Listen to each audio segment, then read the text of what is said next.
brazos y rostros.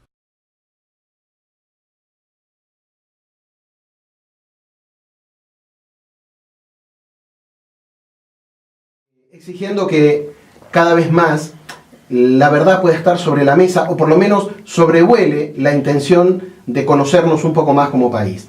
Recién fuera de aire hablábamos y mencionaba Diana el tema del valor de los territorios, la importancia de los territorios, porque como diría Yupanqui, para el que mira sin ver la tierra es tierra nomás, ¿no? Pero para el que mira viendo y sabiendo qué significan los territorios, la cosa es distinta, y por eso se entiende también la dimensión de una lucha, ¿no?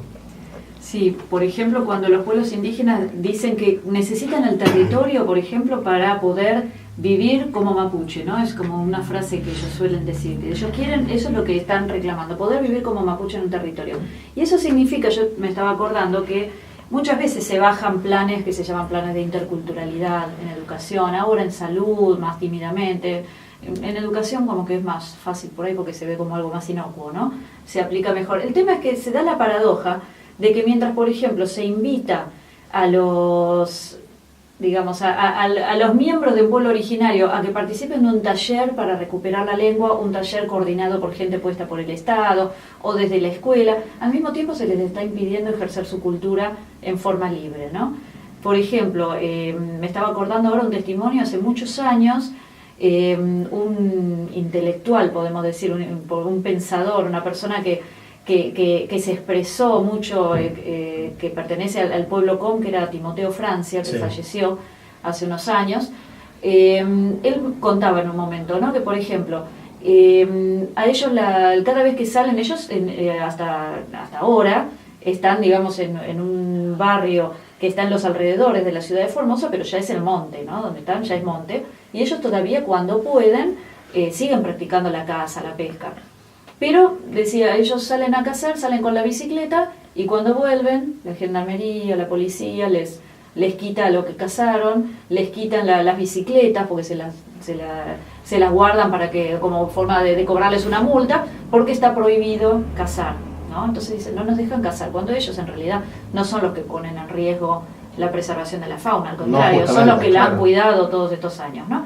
Pero está prohibido cazar. Entonces, y él me decía, yo necesito ir a cazar no solamente para traer algo de comida a casa, que lo puedo conseguir de otra manera, pero mientras nosotros cazamos, nosotros vamos recorriendo el territorio ancestral, vamos reconociendo los espacios, le voy enseñando a mis hijos el nombre de las cosas, le voy enseñando a seguir las huellas de los animales. No es algo que se pueda aprender en los 3 meses de vacaciones que tiene el chico de la escuela, tiene que venir diariamente, o sea, también se da esa competencia entre los tiempos de la escuela y los tiempos de la educación que la familia le da a los chicos, ¿no? Dice, entonces yo no puedo transmitirle a mi hijo la cultura y no me sirve que después le den un taller de lengua en la escuela porque no lo aprende, y lo aprende conmigo. O sea, nosotros hablamos la lengua, decía. El tema es que no nos dejan practicarla, y para eso también no solamente hacía falta el tiempo disponible y la posibilidad, la libertad de ir a cazar, sino también el territorio, y el territorio entero, el territorio con la flora, la fauna, no fumigado de glifosato, no cruzado de alambrados por todas partes, porque el supermercado, la farmacia, es decir, el territorio es todo. Y por ejemplo, en las áreas de salud es todo. En las áreas de explotación petrolera, por ejemplo, yo lo que vi trabajando con las comunidades es eso, ¿no? Lo que ellos reclaman como daños culturales producidos por la explotación petrolera, además del impacto social y ambiental que reconocemos todos, ellos hablan de un impacto cultural. ¿Por qué? Porque cuando la contaminación, no sé, cuando afecta a las napas de agua, ya se empiezan ya te cambia, digamos, ya no podés cultivar, no podés tener tu huerta, los que tenían su huerta, entonces, ¿qué hacen? Vos ves que todos viven a torta frita, fideo, harinas. Claro, baja la calidad alimentaria, baja la salud, pero además baja lo que se llama soberanía alimentaria, que es el derecho de cada pueblo a elegir lo que come. Claro. Vos tenés pueblos originarios que solamente comen los alimentos no perecederos que les llegan de la iglesia. Claro. Eso no es soberanía alimentaria, es un daño muy grande. Entonces no importa que no se van a morir de hambre, el tema es la libertad, claro, la dignidad. Y ese ¿no? es un elemento de interculturalidad negativo que han recibido ellos. Exactamente. Porque cuando uno va a las comunidades, lo que se encuentra es que han sido expulsados a las periferias de las ciudades a vivir, como me decía un amigo por allí, a vivir de la mortadela y el pan con suerte y las tortas fritas con mate, ¿no? Esa es la parte como que, entonces como todo lo que le llega básicamente son esta suerte de donaciones que habría que afecta el rol de la familia, de las personas de la familia. Modificar todo el aspecto cultural. ¿Cómo hace una mamá, cómo hace una abuela para transmitirle a sus hijos la forma de cocinar, la forma tradicional si solamente pueden comer fideos? Claro.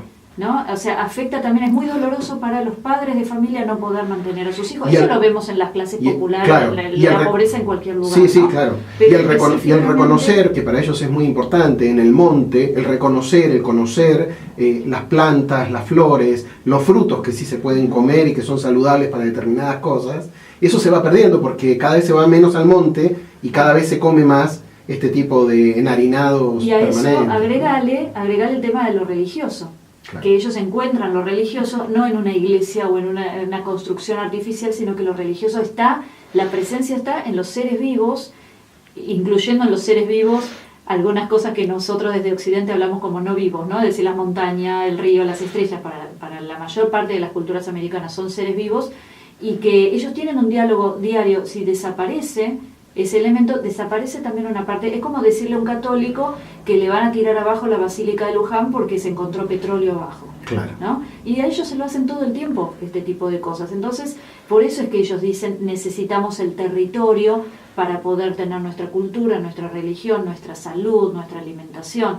Es decir, no es solamente un capricho, no es que a la gente se la puede agarrar, trasladar, construirle un barrio en otro lugar, ¿no? Decididamente.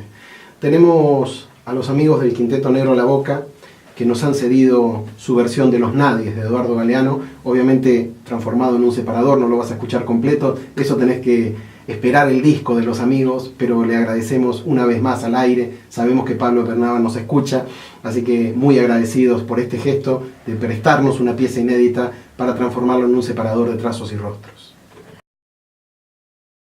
Te decía, nos metemos en los últimos 6-7 minutos de estos trazos y rostros, donde estamos tratando de comprender qué pasa con esto de los mapuche, Jones Walla, los terroristas, los territorios usurpados, todas estas cosas que fue una gran majamama todos estos días y que en definitiva generaron un preso político, comunidades que están totalmente asediadas por la gendarmería y por las fuerzas locales, una comunidad que está con cierta estridencia respecto de sus vecinos originarios y un desaparecido en democracia. Ni más ni menos que todo eso generó esto. Por eso a veces cuando uno ve las banalidades en esas mesas de televisión, a uno le revuelve un poco las tripas porque sabe lo que significa andar esos territorios y lo que duele cada una de estas cosas que te mencioné en esos lugares. No da lo mismo decir ligeramente en una mesa de televisión la palabra terrorismo a que te la mencione un gendarme, un juez o un fiscal en Chubut, en un territorio puntualmente. Ahí se te frunce absolutamente todo porque vos sabes que sos presa de cualquier injusticia y que puede ser que no vuelvas a salir a ver a tu familia. Y que las causas sabemos que se arman y se desarman a tajo y a destajo, ¿no? Entonces el peligro es frecuente. Me gustaría en este tramo final que hagamos referencia así, porque hay mucha gente que no lo tiene claro, que este conflicto puntualmente del Cuyamén no nació ayer, porque ahora todos nacimos al repollo, ¿no? Pero el repollo tenía muchos años, se estaba gestando hace muchísimos años. Contanos un poquito cómo se da este conflicto. Bueno, este conflicto tiene que ver con que hay un reconocimiento de tierras por parte del Estado argentino a los caciques Ñancuche y Nahuelquir, pero esto fue a fines del siglo XIX, ¿no? Y se crea una colonia pastoril, que es Cuyamen, Colonia Pastoril Cuyamen, y alrededor están las estancias, ¿no? Y bueno, luego pasa esto, ¿no? Empieza a pasar esto de la pérdida de... No, te lo acomodo más para no perderte el audio. Gracias. De la pérdida de lotes, en la Patagonia se dice que los alambrados caminan de noche, ¿no? Aludiendo, bueno, a la picardía esa de los terratenientes, claro, que convalidan con el alambrado el robo, ¿no? Van cambiándole el metraje. Y además, sin necesidad de correr los alambrados, han pasado, digamos, algunas... cuestiones, algunos enjuagues, se dice también, trampas mediante las cuales estas tierras que son reconocidas como inembargables, invendibles, no se pueden vender, sin embargo fueron apropiadas por particulares. Y ya en 1958, Osvaldo Bayer, en el diario La Chispa, que fue un periódico que duró un año más o menos, que lo realizaba él, lo producía en forma casera, autogestiva, con sus propios medios, en la máquina de escribir en su casa, pero que fue un diario que marcó mucho, y bueno, que a él le valió también la persecución política, y tuvo que pagar por la valentía, ¿no?, de las notas que sacaba en ese periódico. Y en ese periódico él se refirió mucho al conflicto en Cuyamen, tanto de las familias criollas que tenían problemas con la estancia Leleque, que no les pagaba su trabajo en la esquila, ¿no? Es decir, la estancia Leleque, que es una de las estancias que ahora tiene Benetton, porque son varias estancias, sí, no es una sola. Leleque es una, Maitén es otra, son varias estancias. Bueno, estafaban a todo el mundo, ¿no? Por un lado a los trabajadores, a los peones de una manera, y a los vecinos mapuches de otra, ¿no? Y él cuenta cómo fue la estafa mediante la cual despojaron de la mayor parte del territorio a la familia Nahuel Quir, ¿no? En la cual, bueno, aparece un abogado que simula ser el abogado que le está cobrando honorarios, después dice que esos honorarios no se los pagaron, y como deuda, como pago de la deuda de esos honorarios que sus propios clientes mapuche no le pagan, les embarga la mayor parte del territorio, y resulta ser que ese abogado era a la vez el comprador, es decir, una cosa que no... Bayer la describe bien, es decir, una operación inmobiliaria totalmente ilegal que no podría haberse convalidado y que sin embargo se convalida, ¿no? Y esto es de 1958, y ya se estaban denunciando las estafas por parte de esos vecinos terratenientes y por parte de la estancia Leleque. Y bueno, y eso es el conflicto que perdura todavía, y que algunas familias dentro de lo que es este gran conjunto de comunidades y de familias que viven en esta zona de Cuyamen están tratando de recuperar en este momento. Por eso es que Jones Walla dice, y decía el otro día en esa entrevista mal hecha que hizo La Nata, pero que bueno, algunas cosas se pudieron escuchar, él decía, nosotros estamos tratando de recuperar por esta estafa que nos hicieron los ingleses. Y bueno, se refiere a esto, es una estafa que hicieron los ingleses antes de que Benetton les compre todavía. Igual Benetton tuvo la suya, es decir, Benetton también tiene parte de la culpa, pero ya la estafa viene desde mucho antes, ¿no? Y en esa estafa el responsable es el Estado argentino, porque el que había garantizado esas tierras para el cacique Ñancoche y su familia era el Estado. Además, perdón que te interrumpa, además de que uno de los protagonistas de esta estafa era un político radical de la zona que fue legislador de la provincia. Es decir, es difícil separar cuál es el interés del Estado, cuál es el particular, ¿no?, que aprovecha su rol de funcionario para estafar y para... Estado y empresa está totalmente ligado, hiperligado en este país desde el origen mismo. Y desde el origen mismo de nuestro continente en general, me gustaría por lo menos cerrarlo con este marco como para que lo repensemos. El continente fue de alguna forma generando estados nacionales. Esos estados nacionales se convalidaron sobre tres pilares fundamentales, ¿no? La matanza descomunal, la más grande de la historia, sin dudas, casi 65 millones de personas, algunos documentos dicen 60, otros dicen 70, ponele el número que quiera, son muchísimos millones de personas, el apropio de los territorios y la esclavitud y el sometimiento de las comunidades o los descendientes de aquellos que fueron asesinados. Esa es la base de todos nuestros estados, incluido el Estado argentino.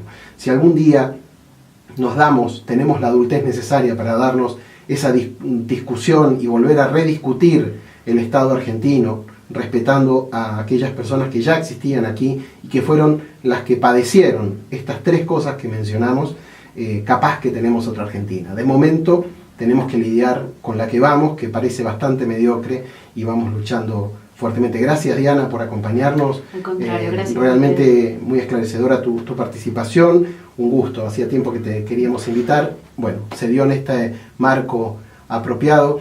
Gracias a todos los que están conectados del otro lado. Por allí andan me gusteando Nolina Fieltro, Erika Díaz, Susana De Luca, Bueno, por supuesto está nuestro compañero Emanuel Altuna Lennon allí en Diamante, haciendo todo su laburo virtual para que nosotros podamos ir teniendo el resumen de toda esta gente que te mencionamos que anda conectada y la que no te mencionamos también. Siempre hay más, después me retan, pero uno se olvida de abrir un montón de ventanitas que tienen todas estas cosas. Pero a todos les agradecemos fuertemente. Mañana a partir de las 23 horas, mañana miércoles, como cada miércoles después de las 23 horas, el programa se retransmite por La Retaguardia, por supuesto. Gracias Fernando Tevele por la operación técnica, gracias Natalia por toda la producción, y nos estamos encontrando el martes que viene, obviamente tratando de iluminar, de llevar esta llamita de vela en el medio de fuegos cruzados y operaciones que tratan de ocultar la verdad. El viernes te esperamos allí, en la calle, donde hay que estar, donde nos decía Nora, para pedir, exigir que Santiago Maldonado aparezca en esta Argentina que lo necesita.